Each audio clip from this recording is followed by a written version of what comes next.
چشماتو ببندی نزدیکتر میشه. سلام دوستان، امیدوارم حالتون خوب باشه. برگشتیم با واکنش به ویدیوهای جدید ترسناک یوتیوب.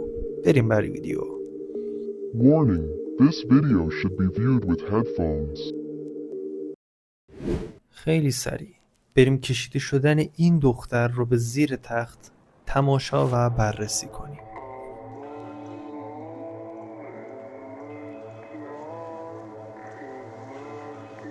در مورد این دختر باید بهتون بگم که زیر تخت این دختر یک موجود زندگی میکنه که هر چی چشاشو بیشتر میبنده موجود نزدیکتر میشه، صداشو بیشتر میشنوه، بیشتر میبینه و موقعی که چشاش بستن حسش میکنه.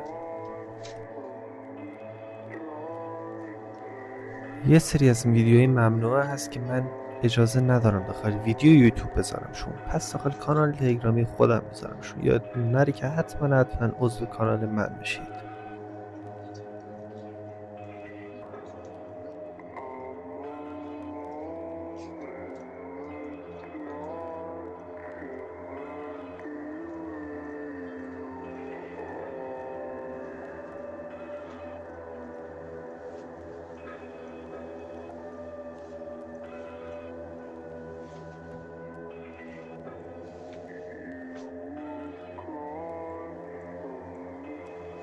No one loves as much as I do.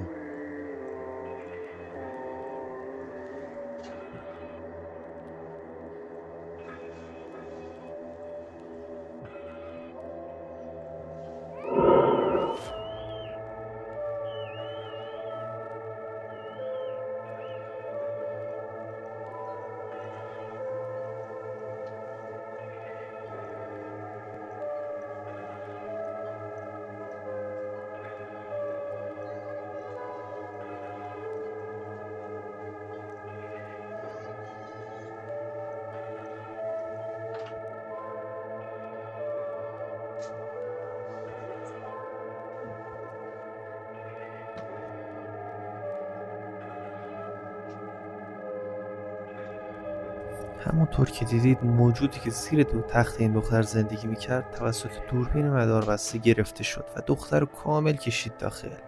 بعد از چند دقیقه مادر این دختر تصمیم میگیره که برگرده و زیر تخت رو چک کنه که ببینیم چی پیدا میکنه.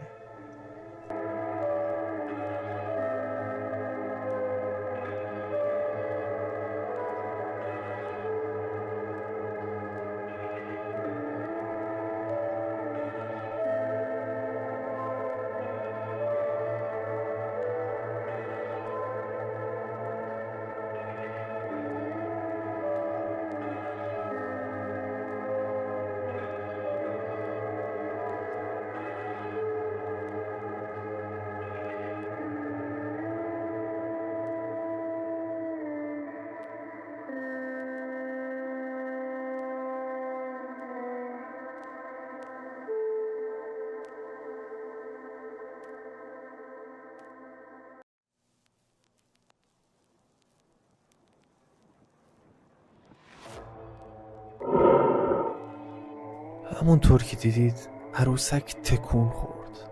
یعنی موجودی که زیر تخت اون دختر زندگی میکرده واقعا همین عروسکه بوده؟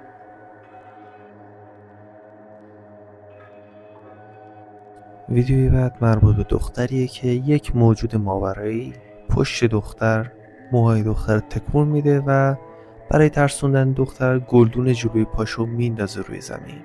بریم برای بررسی ویدیو.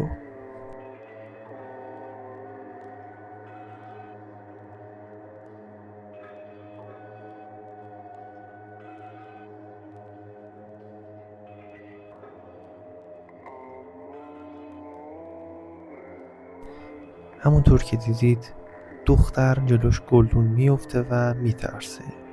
موجود ماورای از انرژی ترس این دختر استفاده میکنه و بیشتر میترسونتش. خیلی سریع میریم برای بررسی تولد این شخص. برای بار اول که این ویدیو رو میبینی هیچ چیز مشکوکی وجود نداره تا اینکه ویدیو رو از زاویه دیگه تماشا میکنی.